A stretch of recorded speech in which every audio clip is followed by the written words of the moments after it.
Alright, time for the spell and guide for MM8. Now, due to all of the spells, or almost all the spells being exactly the same from 7 to 8, I'm not going to be covering all of the spells again because it's just a waste of time. I'm just going to be covering over specific spells which are particularly worse or better in MM8 from MM7. First of all, covering all the spells cast with Hour of Power, with being, Haste, Stone Skin, Shield, Bless, and Heroism. These spells all I'm putting down to C tier, except for Haste, which I still put at B tier, because you can get Hour of Power really early. Basically,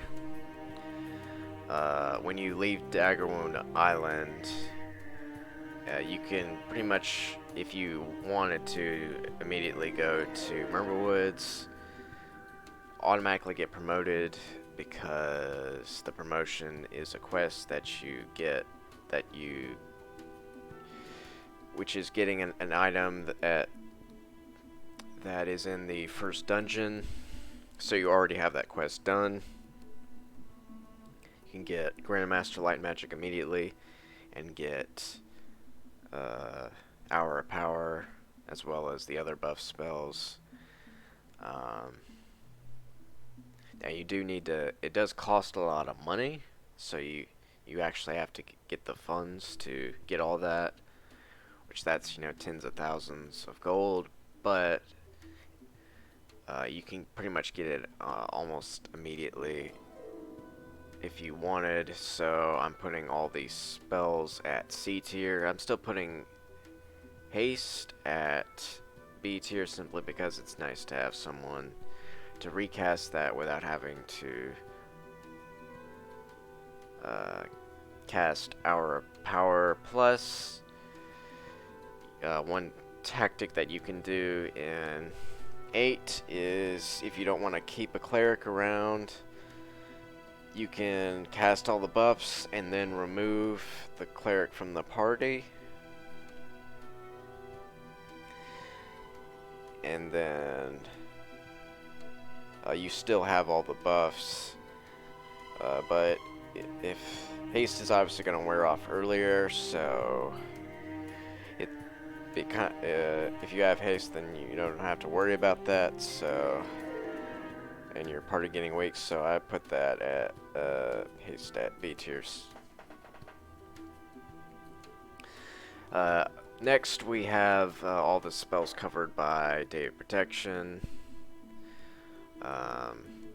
Fire, air, water, earth, mine, body resistance, featherfall, and wizard eye, which I'm all putting at C tier for the same reason. You can get Day of Protection almost immediately, so you don't really need to bother with these spells,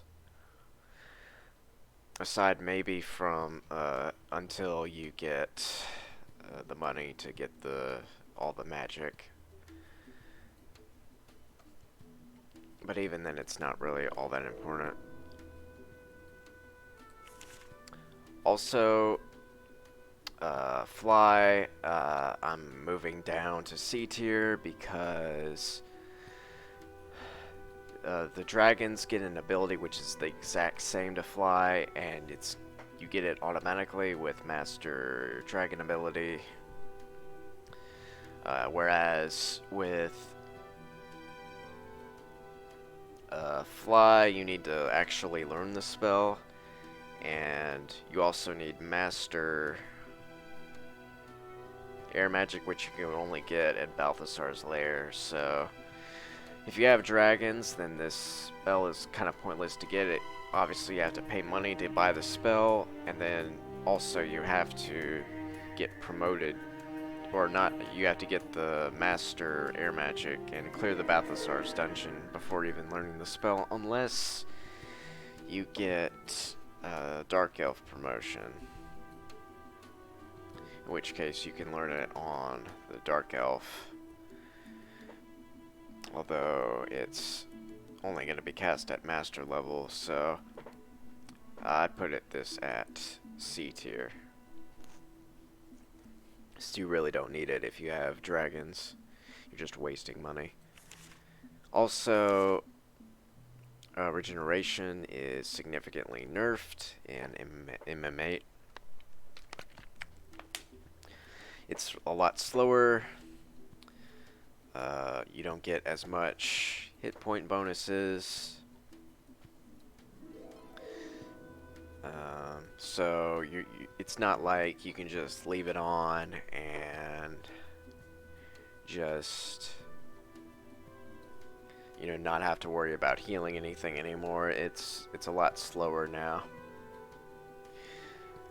So it's still nice to, like, because it will give you hit point bonuses back, and that might, over, you know, periods of time, that might make, you know, the healing process a lot easier, but you can't really rely on it to heal anymore, so I put it at least not completely. If you do, then, you know, you have to, it takes a little bit more time. So I'd put this at B tier, move it down to B tier. And with that, also, I'd put Power Cure a little bit up to B tier, simply because this is going to be a little bit of a faster heal that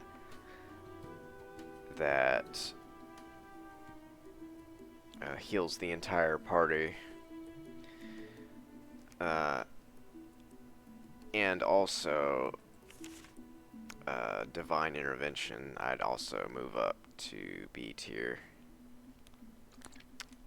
for the same reason.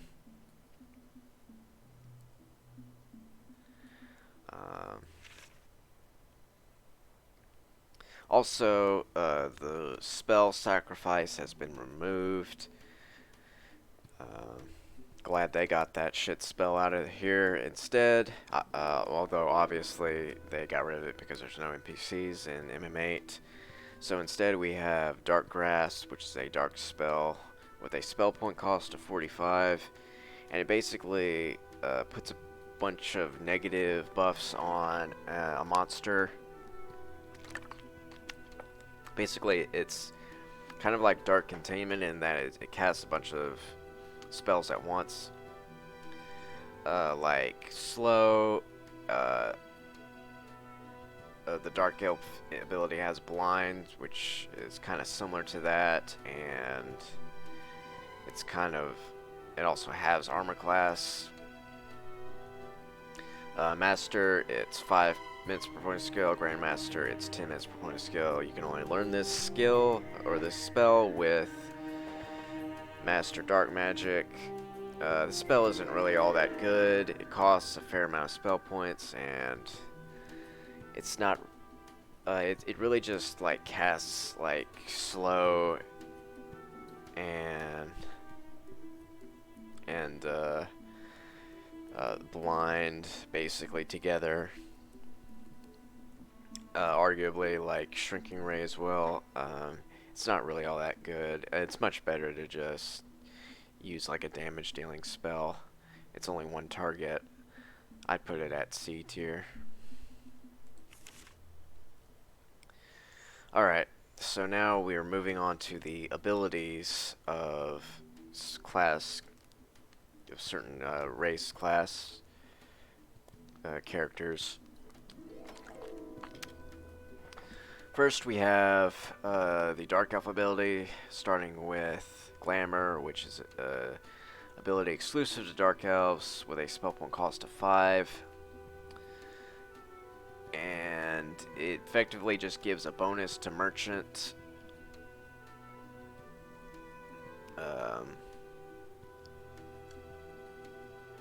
It lasts 5 minutes per point of skill up until Master, which is 1 hour per point of skill, and Grandmaster, there's a larger bonus to Merchant. I think this spell can be kind of useful to sell and buy items. Although it is completely worthless if you get Grandmaster Merchant, since you don't get any more bonuses after that, so I put it at C tier.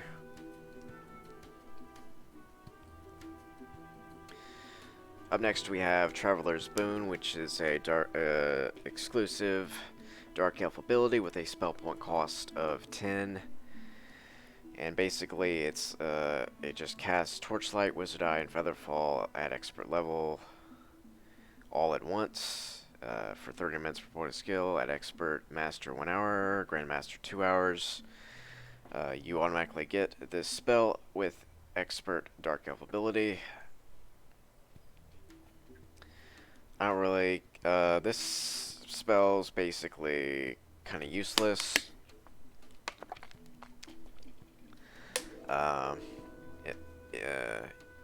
You can get Day of Protection fairly early on, making this spell completely worthless, and it's only cast at master level, expert level, so I'd put this at RP tier. It's basically totally worthless. Up next we have Blind, which is a Dark Elf ability with a spell point cost of 15, and it makes a target unable to do ranged attacks and cast spells. It lasts 5 minutes per point of skill up until Grandmaster. When it lasts 10 minutes per point of skill, you get this spell automatically with Master Dark Elf ability.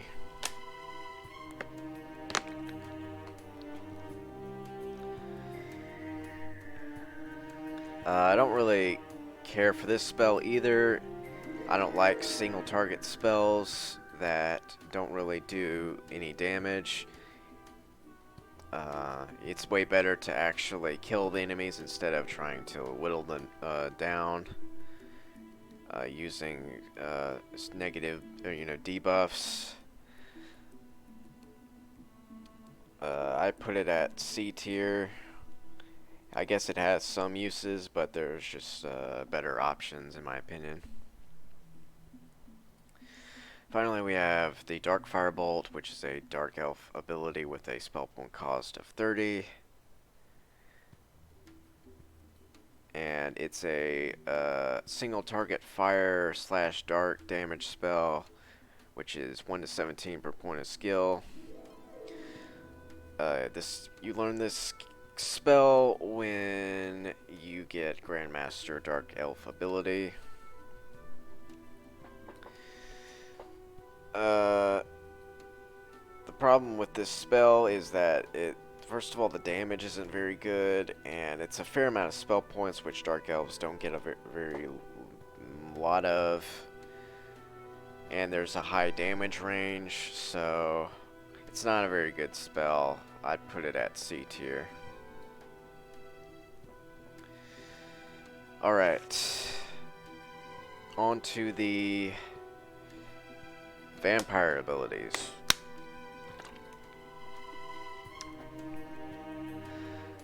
Up first we have Lifedrain, which is a vampire ability with a spell point cost of 5.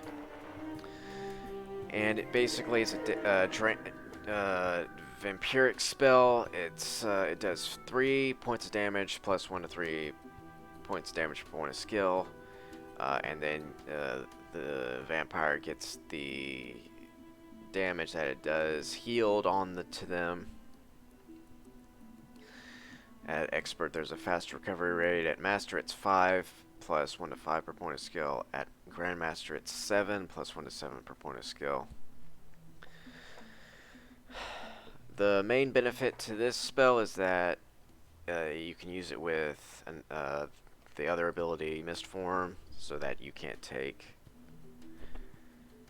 physical damage. Also, being able to heal while doing damage is kind of nice in that you can tank a little bit better. But the damage is kind of crap, so it's not going to be doing a lot of damage dealing. It's just going to make the vampire last a little bit longer in battle. I'd put it at B tier. kind of mediocre. But the healing is kind of nice, so it has some uses. And especially if you have, if you're going solo or you have less party members, then this is a lot better. Next we have Levitate, which is a vampire ability with a spell point cost of 10. And it basically makes it so that you can walk over anything, whether it be lava, water. You avoid trap floors, and it works indoors or outdoors. It lasts 10 minutes per point of skill. At Master, it's 1 hour. Grandmaster, 3 hours. You get this spell when you get Expert Vampire ability.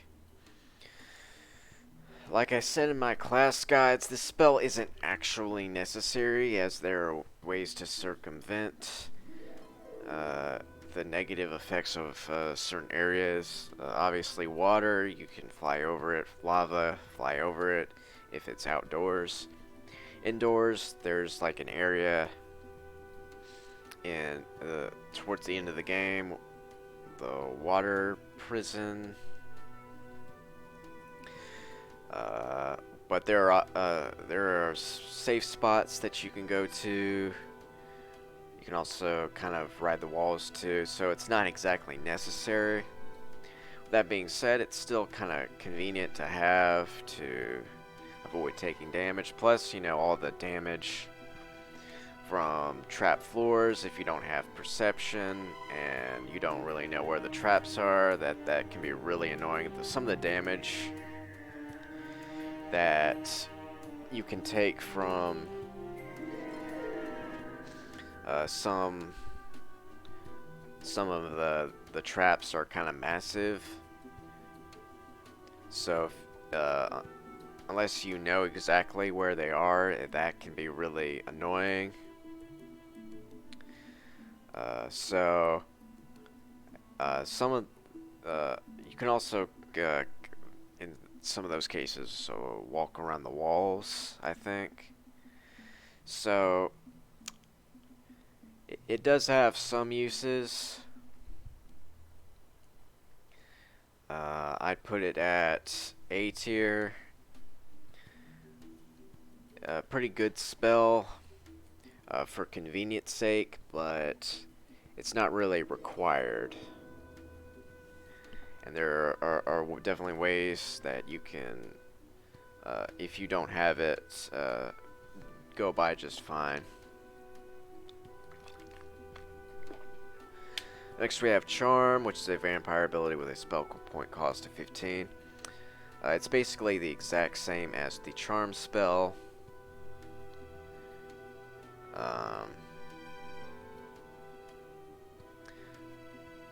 Obviously, Charm is not very good, as I've talked about in the class guide for 7 and 6. It's basically exactly the same. I put it at C tier, just like the Cleric Charm spell. By the way, you can only get this spell with Master Vampire ability. Finally, we have Mistform, which is a vampire ability with a spell point cost of 30. And basically makes it so the vampire character is unable to take physical damage. However, they cannot deal physical damage. However, they are still able to cast spells.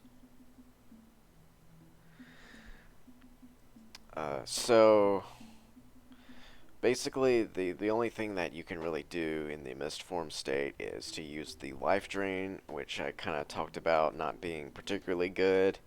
Although, not taking any damage, physical damage, that can be pretty good. especially if you're doing like a solo run. It's also going to make vampires be able to not die as much, especially in combination with their life drain. However, they're not really going to be all that useful in dealing a lot of damage, especially in Mistform. So I put it at B tier. It's kind of useful, but it's kind of not at the same time.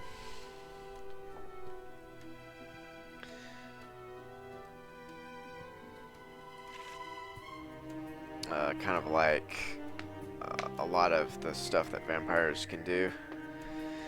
Finally, we have the dragon abilities.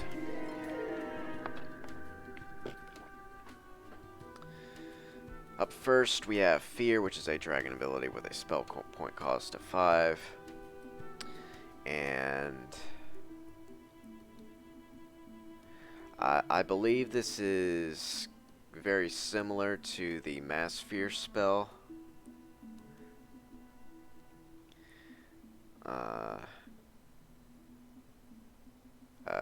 It lasts 3 minutes plus 1 point of skill. Then at Master, it's 5 minutes. Yeah. So at up to Expert, it's single target, and then Master, it's all targets. And then it's all creatures within view at Grandmaster. I don't think, obviously, because I've already talked about the Fear isn't really all that great. I think it's much better to actually do damage than just have monsters run away. I put this at C tier. It's not completely worthless, but it's not particularly great either. Up next we have Flame Blast, which is a dragon ability with a spell point cost of 10, and it's basically an area of effect damage spell. Does 10 points plus 1 to 10 per point of skill. Then it's 11 plus 1 to 11 per point of skill, and then 12 plus 1 to 12 per point of skill. This is a pretty good AoE spell for dragons, especially since it's low SP cost. It's not going to be as good as Dragon's Breath in terms of damage, although it is going to cost less.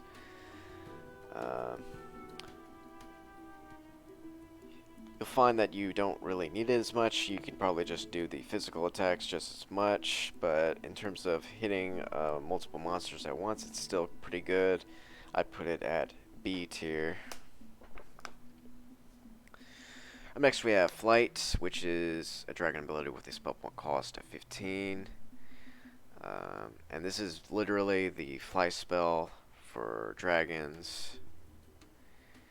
It's exactly the same spell, except it's lower spell point cost and you don't need to buy the spell. You get this spell automatically when you get Master Dragon ability.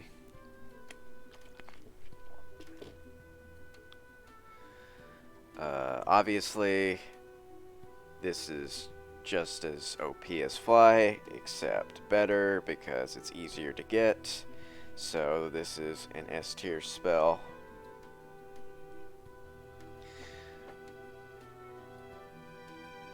Finally, we have Wing Buffet, which is a dragon ability with the spell point cost of 30, and it basically like moves monsters near you back a little bit. I think the idea is to move them back so that you can cast a AoE damage spell that hurts your own party if you're too close.